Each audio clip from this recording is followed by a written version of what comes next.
Well, good evening and welcome to the Tacoma Urban League's 2020 Empowerment Awards celebration. My name is Jenna Hanchard. I'm the founder of Lola's Inc., a platform that explores stories of Black girl liberation and a supporter of Tawana Nobles and the Tacoma Urban League.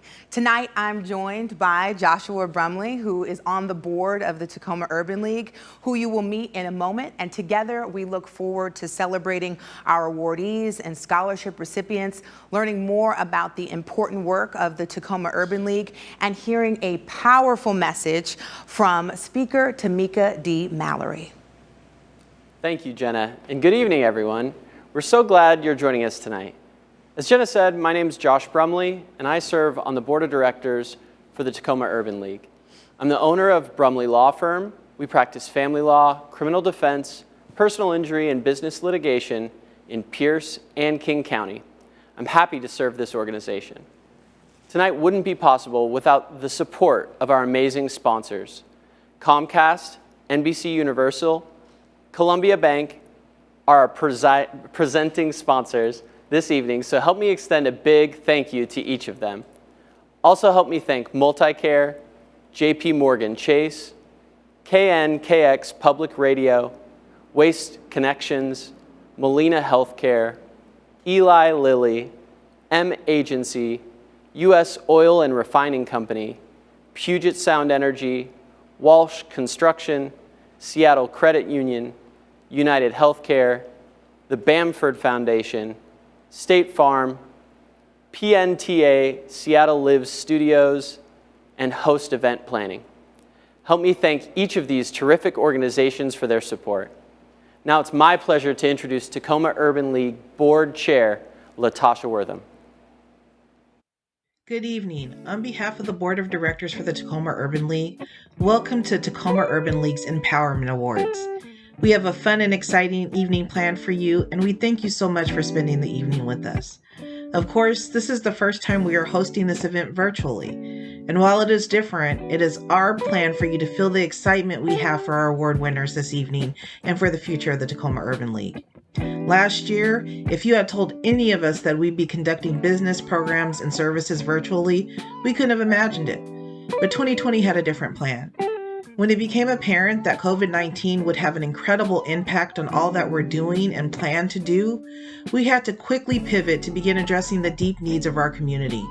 In addition, the deep-seated systemic racism in the U.S. and right here in Tacoma became highlighted, and our friends, families, and loved ones took to the streets, and most importantly, to the voting ballot to demand justice, to demand change. The Tacoma Urban League, under the leadership of Tawana Nobles, along with her amazing staff, quickly took its usual place as the leader in the community. The Tacoma Urban League is doing what we've done for more than a half century, convening people to advocate about equity and social justice issues, promoting Black businesses, empowering our people through education and employment, and most importantly, leveraging our partnerships to help our community through this difficult time. We continue to remind people that using your voice is most important, so we ensured that all were counted in the 2020 census. We worked hard to register people to vote, and we made sure that people knew their voting rights and when and where they could vote. These things were not new to the Tacoma Urban League. While things looked different in 2020, the Tacoma Urban League's mission to empower Black people and people of color to achieve social justice and economic independence has not changed. In fact, we felt an obligation to meet the challenges of 2020 head-on and help the people to sustain and elevate.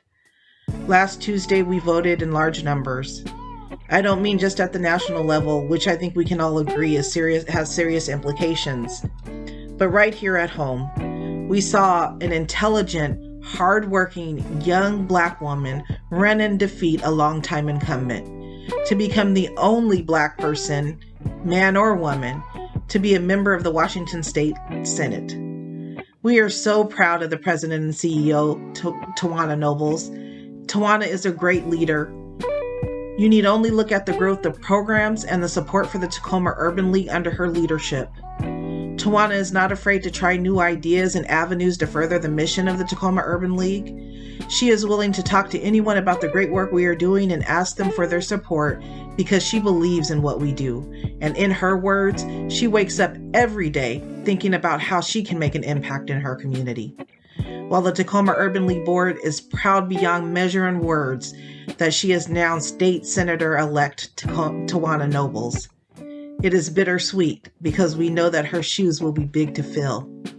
But we are confident that with the foundation that she's helped to build, and with her help, the Tacoma Urban League will continue to prosper. Tawana, the Board of Directors thanks you, the community thanks you, and we all look forward to the wonderful work you will continue to do on our behalf. Yes, 2020 has brought us many surprises and challenges, from COVID-19 to fires to watching racism in so many forms take the lives of our brothers and sisters, to an intense election season, to just name a few. And while we will be reminded not to take our foot off the pedal and to continue our journey for social justice and equity, tonight we celebrate. We celebrate friends, families, colleagues, partnerships, leaders, legacies, and love. And again, we thank you for celebrating with us tonight. This would not be possible without our generous sponsors. We thank you so much for your support of the Urban League movement. Thank you to those generous sponsors who were able to make this Empowerment Awards free of charge to all who could attend. It is our hope that you will be inspired by our award winners and our phenomenal speaker, and that you will continue to use your voice and resources to support the Tacoma Urban League. And on behalf of the Tacoma Urban League's Board of Directors, again, we thank you for your continued partnership and support. Please enjoy the program this evening. Thank you, Latasha. It is now our pleasure to introduce you to this year's scholarship recipients. The scholarships given each year by Tacoma Urban League are an important way for us to recognize and support future community leaders, as well as invest in local post-secondary education. That's right, and tonight's scholarship recipients are Christian James, who is receiving the Thomas Dixon Scholarship, and we have 4 very deserving young women receiving the Tawana Nobles Young Professional Scholarship. They are Celestial Alaine Pendergrass, Deanna George, Macy Patterson, and Athena Dunn. Congratulations to each of you. Congratulations to this year's scholarship recipients. This year, we will also be celebrating 3 important organizations with the 2020 Community Partner of the Year Award. And we will start with the Asia Pacific Cultural Center. Before we hear from them, I'm pleased to announce that the Tacoma Urban League will honor Mr. Harold Moss by awarding the Harold Moss Legacy Award in future years. Due to his recent passing, we will not be giving away this award tonight, but will honor his legacy for years to come. Join me for this short tribute to Mr. Harold Moss. Being a giant isn't all about stature. We know this because we've loved and been loved by a giant of a man, Dr. Harold G. Moss. You can tell a lot about a man by what he values and what he invests in. What Harold valued and invested in most was family and community. The secret sauce was in his having found a way to combine the two. The way he embraced people and the level of humility he always carried, to me, was always an example of, for me, how I wanted to model my style of leadership. The inspiration that he gave me.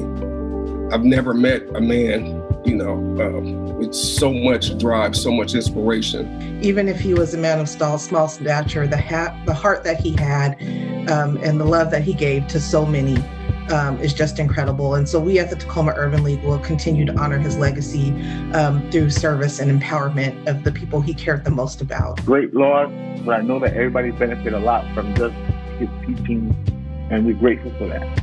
I'm gonna miss him speaking truth to power, but I'm never gonna stop speaking truth to power, because as long as he put it inside us, as what's his name said, if he put it in you, you take it, and it's your responsibility to take it on and to put it on and to keep it going. He made it a point to always embrace me, always have me over his house, always go on rides in his truck, always argue together, always cuss at each other, always drink together, but always talking about the importance of loving each other. Harold Moss is inspiration, pure inspiration. Harold was one of the maximum OGs. He was the type of person that had the gift of making you feel like you were the only one he was pouring into. When I think of Harold, I think of power, I think of leadership, and I think of love. Harold was working very, very hard to correct injustices, and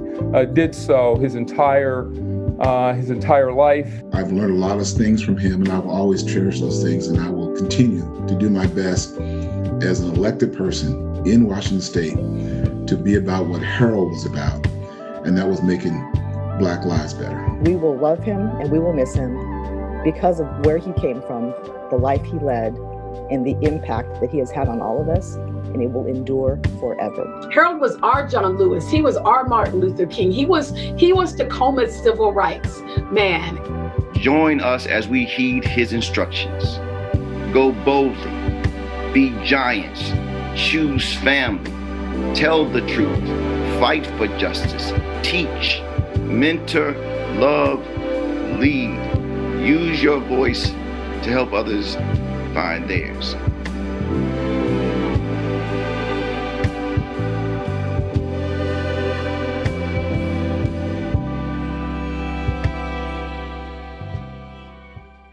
Well, what an amazing impact Mr. Moss had on our community, and we are tremendously grateful for his service to community and his vision as a co-founder of the Tacoma Urban League. And tonight, we not only honor Mr. Moss's legacy in our community, we also want to take a moment to recognize the work of others who have helped to keep Tacoma and Pierce County safe, healthy, and united during this pandemic.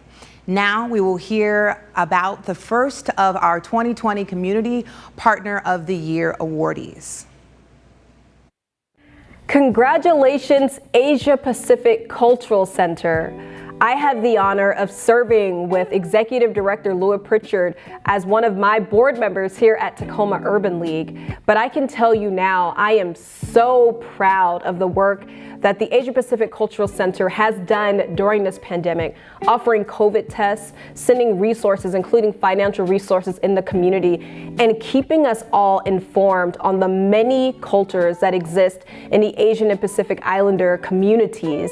Thank you so much for transitioning your programs virtually and helping us to continue to stay connected while learning about the diversity that exists in our community. You as an organization have helped so many to stay above water. You've helped so many to be successful in this pandemic. And so I just want to thank you for being one of our Empowerment Awards honorees, and thank you for being one of our Partners of the Year. Congratulations. I am Patsy Sir O'Connell, the founder and president of the Asia Pacific Cultural Center, and today I have our board member El Cosio and Tuet Nguyen with me, and with the Lua Pritchard, our executive director, staff and volunteers. We would like to express our appreciation for the Urban League for giving this a great honor. The Urban League has been a great partners in the past with the Asia Pacific Cultural Center for promoting the Asian Pacific Islanders youth and job training and place to work. We really appreciate their support, and this is a great honor to accept. On behalf of Asia Pacific Cultural Center, we like to thank you. All right, congratulations to the Asia Pacific Cultural Center, and thank you for the important work that you do in our community. And now I am so very excited and honored to introduce you to our speaker, Tamika D. Mallory. She is a nationally recognized civil rights activist and seasoned community organizer who served as the youngest ever executive director of the National Action Network. Mallory was the co-chair of the Women's March on Washington, the largest single-day demonstration in U.S. history, and she most recently gave what has been dubbed the speech of a generation, state of emergency in the wake of the murder of George Floyd. She is an expert in the area of gun violence prevention, criminal justice reform, and grassroots organizing. Please join me in welcoming her this evening. Thank you so much for being here. So much for having me. It's great to be a part of this program. I've been listening in, and I'm listening to all the great strategic minds that you all have involved in today's event. So thank you so much for having me. All right, so we have some questions for you, and I'm so excited to be in conversation with you about this. The first question is really about this presidential election, really regardless of who won. Why is it important for us to stay engaged, but also why is it important for us to be mindful of the issues regardless of who is in office? Thank you. Such a good question. And I have been sort of driving this point home, and there's no better place to be to have this conversation but at the Urban League. Thank you so much again to the Urban League for involving me and pointing that specific question. I'm not sure. Do you hear an echo? I don't hear an echo, just a little feedback, but it's gone now. You're good. Well, I think that I may need to put these headphones in. Oh, okay. That's all we get. Let me hear. Let's see if that helps. Is it better? Yeah, you sound good. You sound Okay. good. Yeah. Awesome.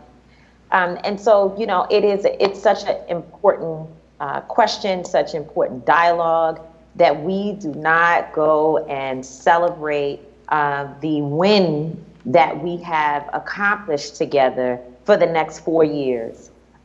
We did that in many ways under President Obama. We were, and rightfully so, excited to have the first Black president, to have someone who he knew understood our communities and our issues, and then also having a man in office that had such an incredible, amazing Black wife. We were obviously excited about that, but one of the challenges with the excitement and the love for the Obama family was that at times when certain people, Black people, wanted to speak out against issues, against the administration, wanted to organize against the administration, many of us, because I was sort of in both areas at different times, it was frowned upon. It was looked at as, we being those people who are considered to be protesters or organizers, that we were attacking the first Black president. And I watched folks in the Black church and in major legacy organizations and otherwise really take a strong position that anyone who was going to go up against and challenge the president and the administration was doing a disservice to our community. And I think in many ways, it made people retreat. That is something that we cannot allow to happen in this particular moment. Of course, Kamala Harris, it is incredible. I was saying the other day that, I'm pretty encouraged and empowered in myself and my space, but when I saw that a white man was able to win the presidency based upon the fact that he had to pick and bring along with him a Black woman, a Black and Asian, Black and Indian woman, however you want to describe her, but we know she is a Black woman. That's right. And he actually needed Kamala Harris. He would not have been able to win without her. And so for me, I felt really inspired. It felt really, really good, to see her there. And I felt like, wow, I could do even more in my own personal life. So I can't imagine what little girls are feeling right now, what Black and brown girls are feeling and what their parents are telling them about the fact that the ceiling that we all hit so often has actually been not just cracked, but it's been shattered. And of course, there's always more work to be done. But what we don't want is to get so caught up in the euphoria around that. And this feeling that, it's a historic moment, that we do the same thing again that we did with the Obama administration, which is to go home, to celebrate, and to assume that just because we have a Black face in the White House, and we have a president who we know has relationships with Black people, and also it has come out of his mouth. He's very clear how he got this win. He knows. Right. And I don't want us to go home and get comfortable. So what does that mean? It means that the same way the streets have been hot and people have been protesting, organizing, writing policy, demanding change, that same behavior, what do we say? The young people, my son, he would say, keep that same energy. Right. That we have to stay in the streets and continue to organize. And in fact, because of this idea that we may win 2 Senate seats in Georgia that will help to restore power to, and I'm not excited about the Democrats, the Republicans, or any of them, but I do understand that there is one particular party right now that we can at least fight and win something. Right. The other party, trying to fight them in this moment, it really is like you're running up against a brick wall. At least in this situation, if we win these 2 Senate seats, we believe that we will be in a better position to win on many of the social justice causes and issues that we've been fighting for. And so when we have those different, that alignment of an administration as well as a House that may be in alignment and may be sensitive to our concerns, I think this is the perfect moment for us to hit the ground more than we did even in the last 4 years. That's right. We actually be more vigilant. We actually need to be more clear, and Black people particularly have to understand that we have such a power in this moment that if we push for and force our issues on the table, this could be the moment when we can actually get things done. Not because we have such friends in the White House, but because our power is clear in this moment. Right, right. That's amazing, because I mean, our power is in the people, and the organizers and the organizing that Black and brown organizers like yourself have been leading, not just within this moment, but for years, have gotten us to this point. And I want to talk a little bit about this point that we're in right now, which is this moment that a lot of people have known for a long time, this social justice moment, this racial reckoning or uprising, if you will, that some have characterized it as, that some people are now just arriving at in terms of the fight for Black liberation, in terms of the fight for Black and brown lives. How do we kind of capture those folks that are just arriving, and what do we say to those advocates and allies who are looking to join at this moment? So, you know, the advocates and allies thing, we always have to get into some real specific and sometimes painful conversation, because allyship is cool and we love to talk about and experience the community of allyship, but it's really accomplices that we need. We need individuals who are prepared to sacrifice in order for change to happen. And that takes some hard work, Jenna. I always say that when people, especially white folks, come up to me and they say, well, how do I help? How do I get involved? The first thing I tell them is, don't show up, don't run so much to the march and the protests and all of those things. Run to your home and deal with your own family and your own internal biases that have not been addressed. Too often, people show up in movement spaces and believe that just because they have passion, just because they are acknowledging that something has gone wrong, that somehow they have now become the experts on these issues, and they bring their own biases and very oppressive behaviors with them that ends up creating more tension in the movement spaces. We see it with philanthropy and the way in which philanthropy operates, and how you find many groups, smaller grassroots organizations, either totally blocked out of being able to get resources from philanthropy, and or being in a real dog and cat fight with other groups that they should be aligned with, but they are not able to be because they're so little and everybody is scratching on the ground trying to get whatever pieces that they can get. And most of the time, when you go inside of the governing offices to find out who are the individuals that are making these grants and making decisions about what the requirements should be for applicants, you find it to be people who are not from our communities, that do not understand our challenges. And these are some of the same people who say Black Lives Matter. They have, you know, signs in the yard, they have bumper stickers, they have all of that. And guess what? If the wrong thing happens at the Walmart in the parking lot, they may be the very one to call the police on a Black man or a Black woman because they are afraid. They have some of the same biases that exist within them that we are fighting against in the world. So I tell allies every single day, in order to become a strong accomplice, to really be down for the movement and for those people who are really struggling the most. The main thing, the key element is to go into your own life and to really do some unpacking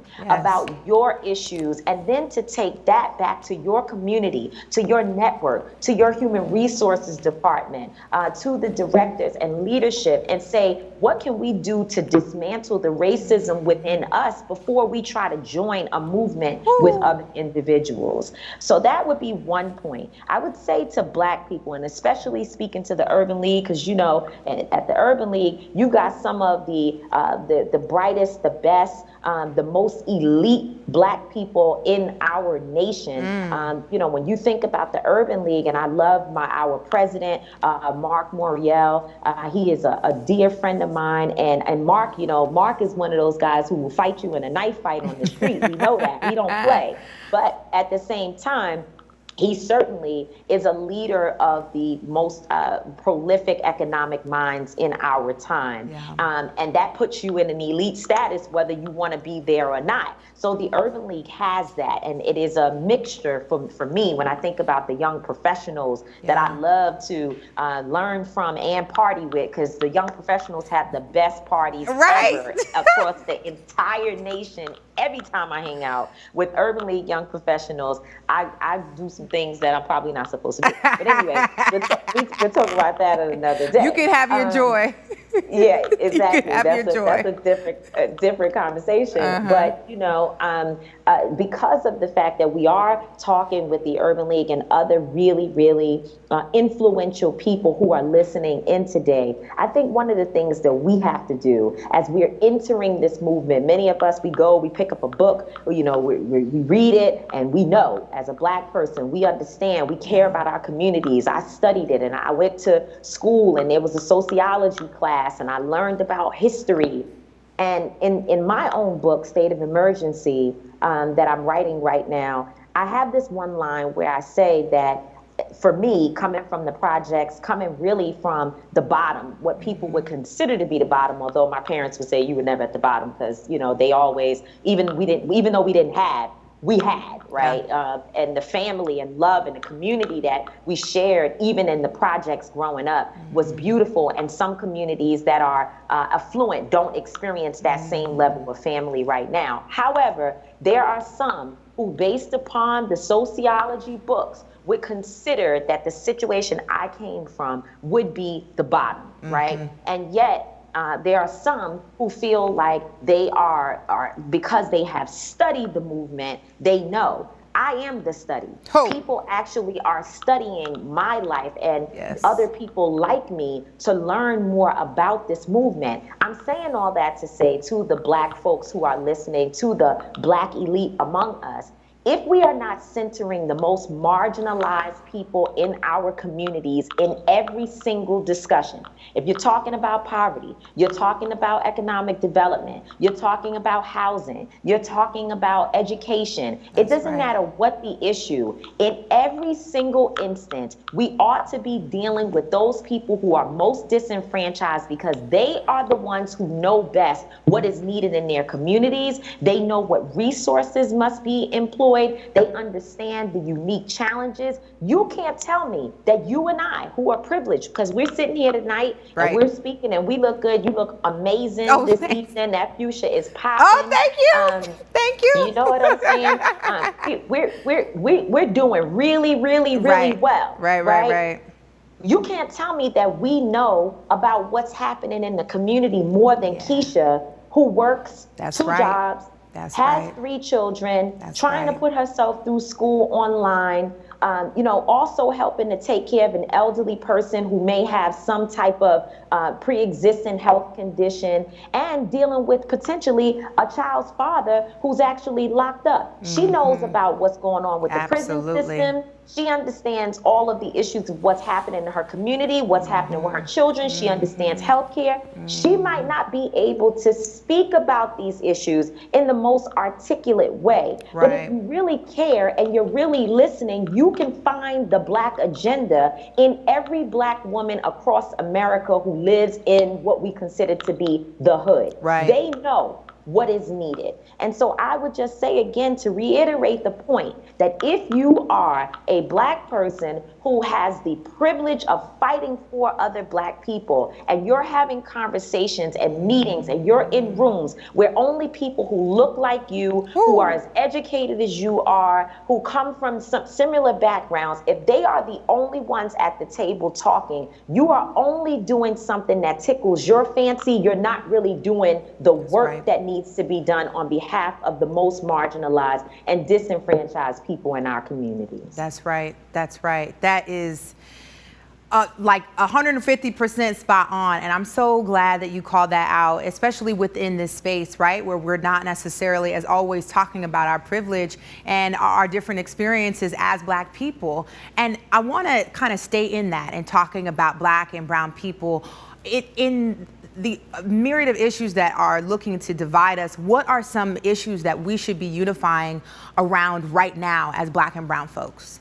Well, you know, it's funny because we're not a monolith, right? So it's so hard to get Black folks or any people on the same page about the issues, because everyone comes from a different perspective, and we all have a different ideology or idea of how we think we're going to get to the golden nugget of success, right? So it's really difficult to get Black and brown people aligned around specific and tangible issues, which we should be. I mean, when you think about criminal justice reform in our country, we all know that a program or an initiative or whatever you want to call it that started out as a slave catcher's program cannot exist, cannot continue to exist, because what we know is that with all the training, with all the reform, with all of the beautiful words that we use to make it seem like there has been some significant change made, none of it has worked. Not even a little bit of it has worked. Why do we know? Because the systems as they are currently designed in many cases are rotten at their core. And therefore, the only way that we're going to see a change within these systems is to dismantle and pull apart certain elements of them and to rebuild something that actually works in this day. These systems that we're currently living under, and many of the institutions that exist, like the policing system or institution in America, it is archaic. It was designed to oppress us and to protect white men and their property.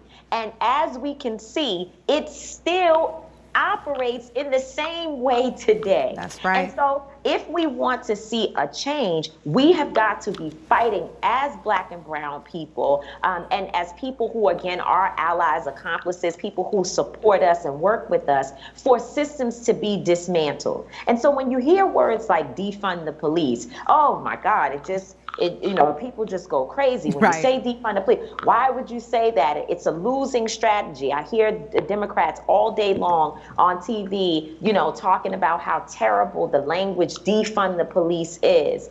But yet and still, our schools have been defunded for far too long. And yet, because the word defund is not specifically being used, it's not as dangerous, if you will. We want to focus more on the words that are being used, the language that is being stated, and the terminology, rather than us focusing on what something like defunding police means. It does not mean to abolish police. I'm an abolitionist. I believe that at some point, I want us to be at a place, I believe we can be in a place where we don't need police in our communities at all, and where we can come up with systems to police our own communities. We know we kind of need that at this point. And in fact, if you think about how police operate, they don't really come into your community and solve crime, or at least stop crime. That's not what happens. Police generally show up after a crime has been reported. And so we're not dealing with a real protective system. And most people are so either frustrated, upset with, or they lack trust for law enforcement that they wouldn't even call anyway. So now you have that element. But that's not what we're talking about today, abolishing police. What we're talking about is being able to create balance, taking some resources from police officers and applying it to other services in our community, or not from police officers, from the system, from police departments, and applying those resources to other programs within our communities that might potentially stop a police officer from even having to show up, stop 911 from even being called, because we are actually dealing with some of these issues on our own.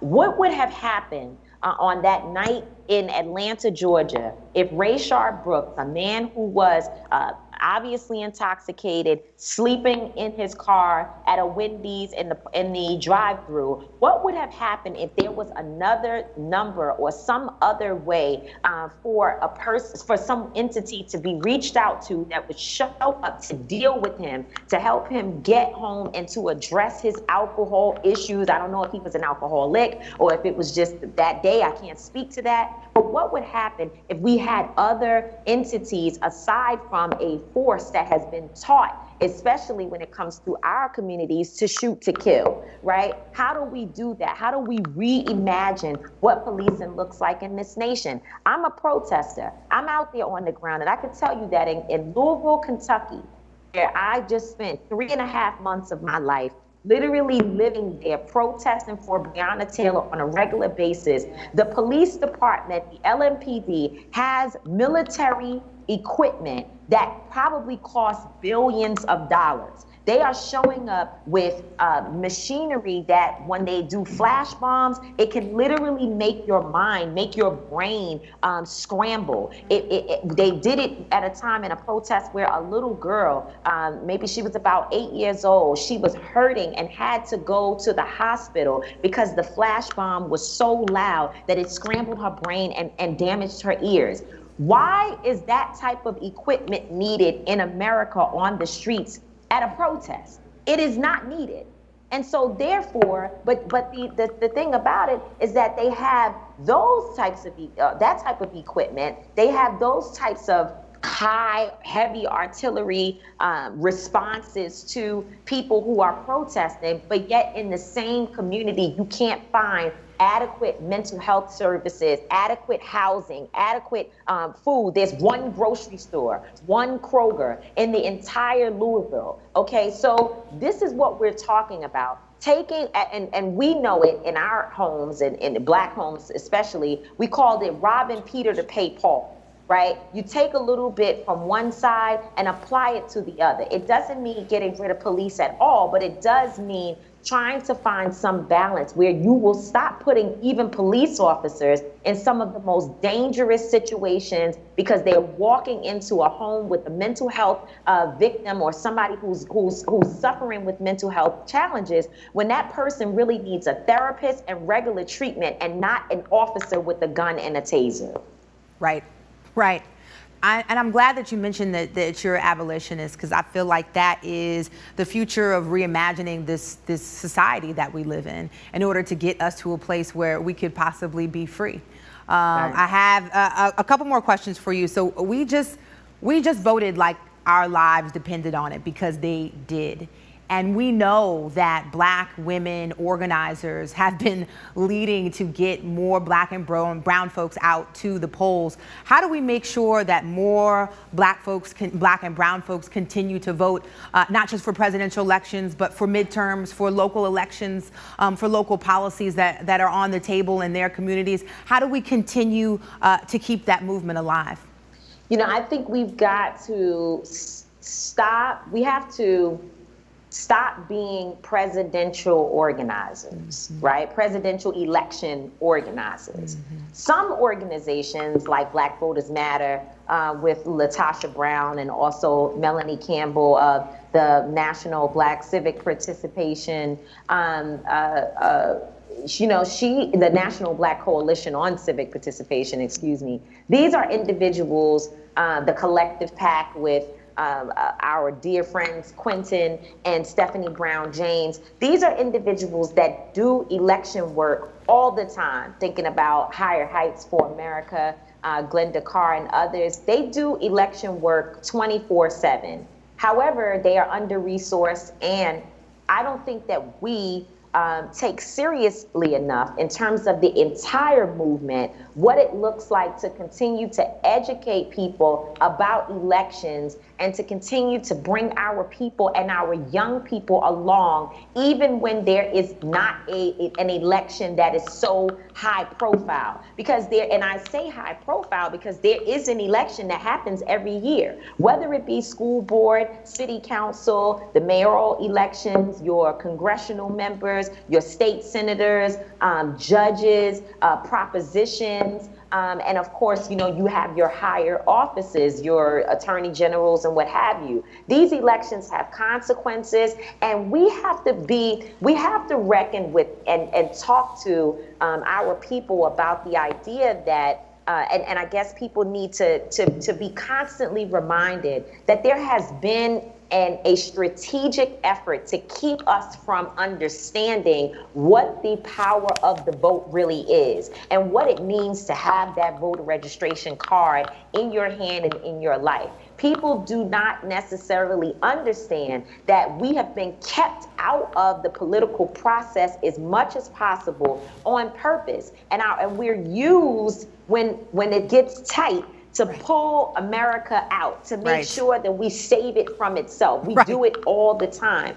I think that we're now seeing a change in that mindset. I'll give you one quick example. Going back to Breonna Taylor, we know what happened in the situation there in Louisville where the Attorney General of Kentucky, Daniel Cameron, did not present charges to the grand jury on behalf of Breonna Taylor. Instead, he presented charges that were specifically related to the reckless endangerment of officers shooting a wall. But the jurors themselves have come out, several of them, to say that they were outraged when they found out that they would not be able to vote on charges for the officers for actually killing Breonna Taylor.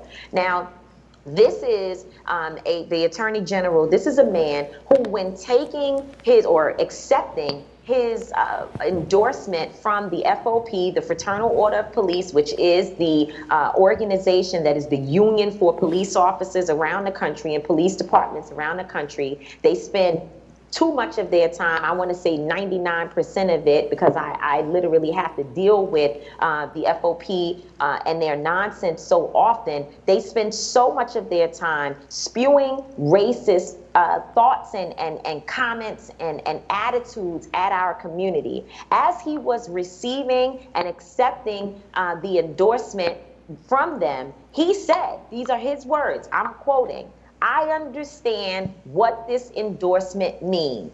I am to be a voice and advocate for law enforcement." So he has been very clear about where he stands and who he was going to represent once he became Attorney General.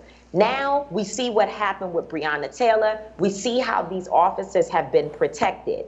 What happened as a result of all of this is that people who from the local community, folks who live, everyday people living, in the hood in Louisville, had no idea who Daniel Cameron was. They really didn't know what he looked like. They didn't vote for him. They weren't necessarily engaged because they don't believe in the political process. Well, guess what? They know who he is now. And if he decides that he wants to run again in the next 2 years, I can promise you that the people of Louisville, and especially the Ray Rays and the Keishas and the ones who are generally counted out, they're going to show up to vote against him as best as they can. They will organize against him. And in fact, they are looking at helping to support some of the local people to run in an election themselves, right? So they're now looking at who among us can actually run for this seat. I had a gentleman walk up to me who, just for the point of description and just being honest, I'm not judging him, but he didn't even have teeth. And he came up to me and asked me, can I vote against Daniel Cameron in this presidential election? Will he also be on the ballot? And I said, no, you know, you have to wait a few years. I think it's 2023. And he said, okay, I'm ready. You know why? Because they now understand that elections have consequences. And unfortunately, with Black people, every time we experience extreme trauma, there's always some silver lining that is also wrapped up in it that gives us the ability to learn from what has happened to us and employ new strategies to try to address such, you know, injustice. So before we wrap up, I just want to say, Tamika, thank you for inspiring us. Thank you for leading us. Thank you for organizing for us, for fighting for us, for being here in conversation with us to continue to push this conversation forward and really help us reimagine this society and dismantle this system. So I am so grateful that I was able to be in conversation with you tonight. And I thank you from the bottom of my heart. Same here. I am so grateful for the opportunity to be with you all, and of course to my dear sister Tawana Nobles, you know, winning her local election. This is what we're talking about. We're you know, looking at a situation here where folks are beginning to, one, recognize Black women's power. That's right.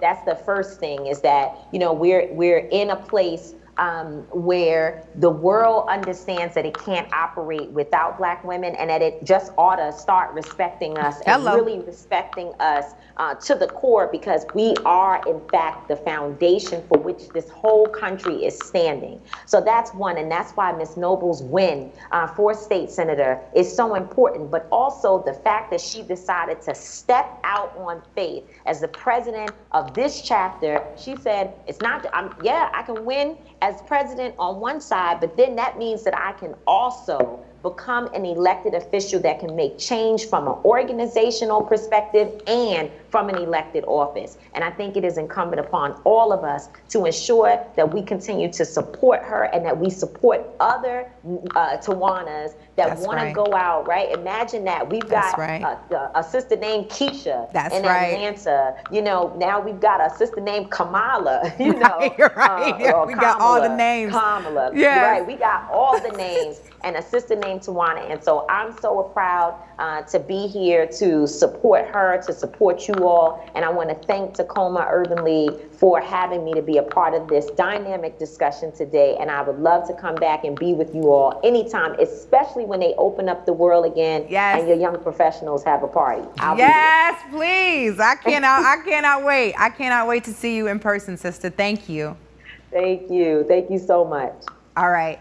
And now we are going to be introducing the wonderful woman and president and elected that you just heard about, Tawana Nobles of the Tacoma Urban League. Helped us. Thank you for that message, Tamika.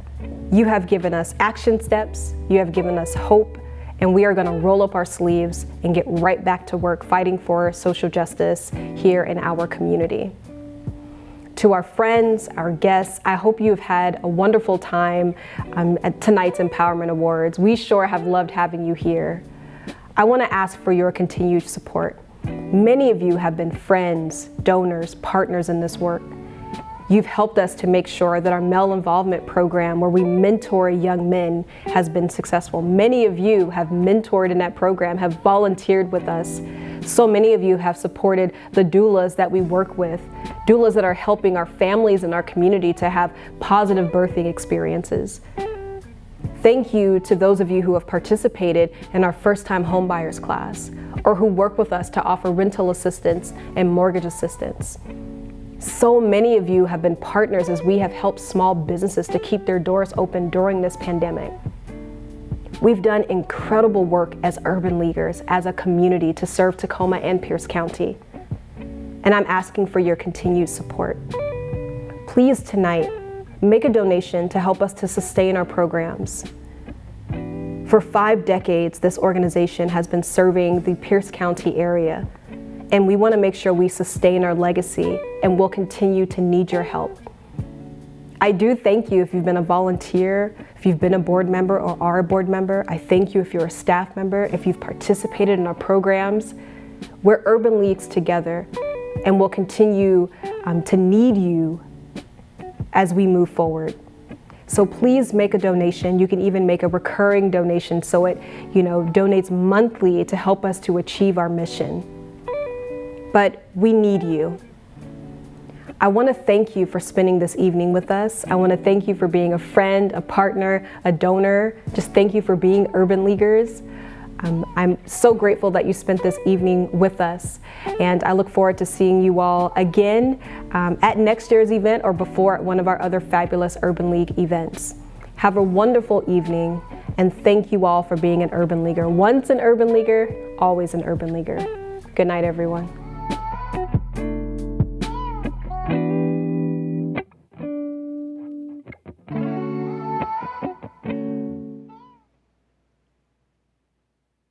All right. Well, thank you so much, Tawana, and thank you to Miss Tamika Mallory. And we want to encourage everyone here that is watching that they are doing the real work on the ground. So please continue to donate, and please continue to support the Tacoma Urban League. What an impactful message. It was an honor having you join us tonight. While we know there is much work to be done to help our community to get through this pandemic, we're grateful for the mission of Tacoma Urban League and the many individuals and community partners who help us to achieve this mission. Let's continue celebrating and lifting up our strong partners in the community. It is now my pleasure to introduce you to our final two 2020 Community Partner of the Year awardees, the More Right Group and the Tacoma Pierce County Health Department.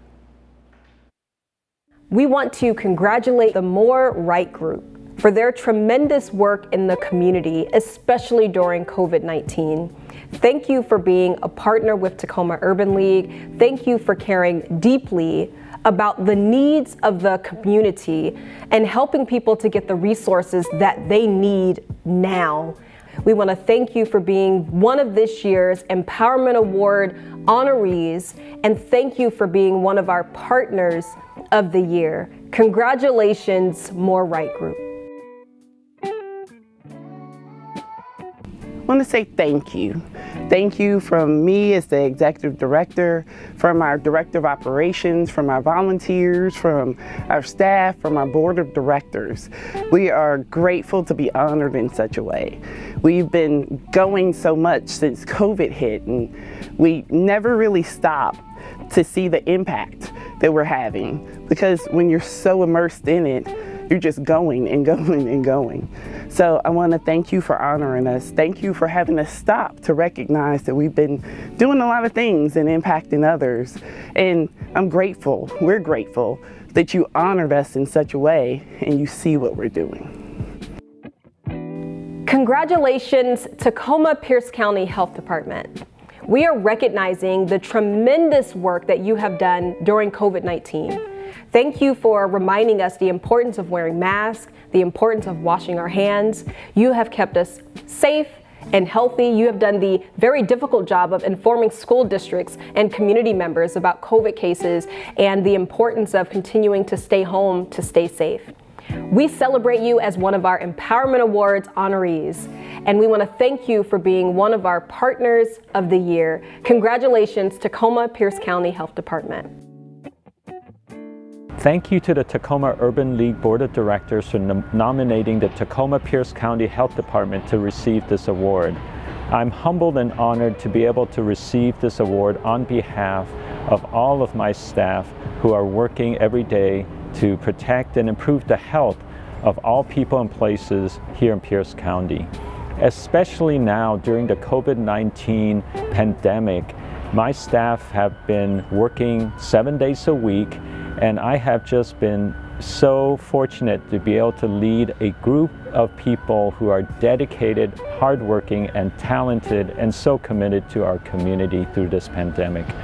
At the same time, while we have been struggling with this nationwide emergency, we have also seen that there are other emergencies going on in our community. We only have to look to the awakenings around our country, around the killings of Black members of our society, to understand that racism has impacted our communities in so many ways, not just in health, but in justice, in violence, in opportunity. And this, our community is now crying out to us, is an emergency. We cannot wait. And fortunately, it appears that we are now at a time where public awakening and awareness has come together so that we can work together to address this. And how do we bring these two emergencies together? When you look at the COVID-19 pandemic, we know that this affects members of our communities in different ways. Compared to the white population, Black members of our community are more than 2 times as likely to become infected. Similarly, American Indians, Latino, Hispanic members of our community are more than 2 times as likely to be infected with COVID-19. Quite appallingly, Pacific Islander members of our community are more than 4 times as likely to become ill with COVID-19. Not only that, once they become ill, we know that the risk factors, primarily having an underlying health condition, are much higher in these racial and ethnic communities. So not only will they get sick more often, but they are also going to become hospitalized more often, and they will unfortunately die more often than members who are members of our white community. And what does this reflect? I think everyone knows this has to do with racism, but it is more than that. In public health, we talk about how the majority of your health is affected by factors that we don't often connect to health. Social, economic, environmental conditions produce 55% of your health.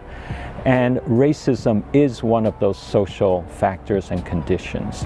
And so as we respond to the COVID pandemic, it reminds us that we have not left behind all the other conditions and all the other issues that the health department has been so focused in. We are concerned about housing, healthy housing. We're concerned about making sure people have healthy food. We are concerned that education is clearly linked to health outcomes. There's so many other things that we are concerned about, and now during COVID-19, these are only being magnified. So in response to these emergencies, what we have done at the health department has been not only stand up an emergency response to COVID-19, we have also declared racism a public health emergency, and we have stood up a public health incident response to racism here in our community. On June 17th, the Tacoma Pierce County Board of Health voted unanimously to declare racism a public health crisis. This shows the leadership in acknowledging that racism is woven into the social, economic, and environmental factors that make us healthy and affects some in our communities, especially our Black members, more than others. This declaration means that the health department will, in part, assess policies and procedures to address and reform structures and processes that contribute to race-based decisions and actions. We will partner with community to co-create solutions. We will promote policy and system-level changes within Pierce County to move beyond equity only and undo racist structures. We have an internal response team that is moving this work forward. We are not happy to just be non-racist. We strive to become an anti-racist organization, and we look forward to working with the community to define and address what are the policies, what are the systems, and what are the environments that are perpetuating racism and inequities in our community, so that we can, one by one, address those issues and continue to work towards a future where there will not be racism and that there will be equity and opportunity for all in our community. We already are doing this work, and we're so fortunate to have many community partners such as the Urban League work with us, because we cannot do this work alone, and we certainly don't claim to understand all the issues or know the solutions. We have focused on this in the past few years with our Community of Focus initiative, and during the COVID-19 pandemic, we have also activated what we are calling the Equity Action Network. As I said earlier, we cannot do this alone. We depend on our partners to walk with us and help us through this journey, and we are committed to walking with the community and work with the community to achieve these ends. And we look to the day when Pierce County will be a place for people of all backgrounds to be healthy, where they can live, learn, work, worship, and play. And I want, again, to thank the Tacoma Urban League for this honor and your continued partnership to promote and improve good health in our communities. Thank you.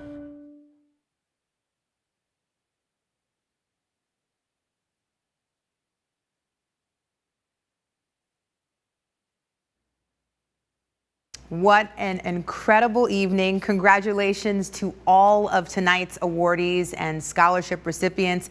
And thank you, Joshua. It's been great to be here with you to help us all celebrate tonight. Of course, Jenna. Thank you. It really has been an incredible evening. If you haven't done so already, please consider a gift of support to the Tacoma Urban League to help us continue empowering communities and changing lives. You can make a gift right now at tacomaurbanleague.maxgiving.bid. Thank you again to our speaker, Tamika D. Mallory. Congratulations to our scholarship recipients and our awardees, the Asia Pacific Cultural Center, the More Right Group, and the Tacoma Pierce County Health Department. Last but not least, thank you to our board of directors, our staff, guild and young professional members, and thanks to all of you for joining us tonight. Thank you for your continued support, and have a great evening.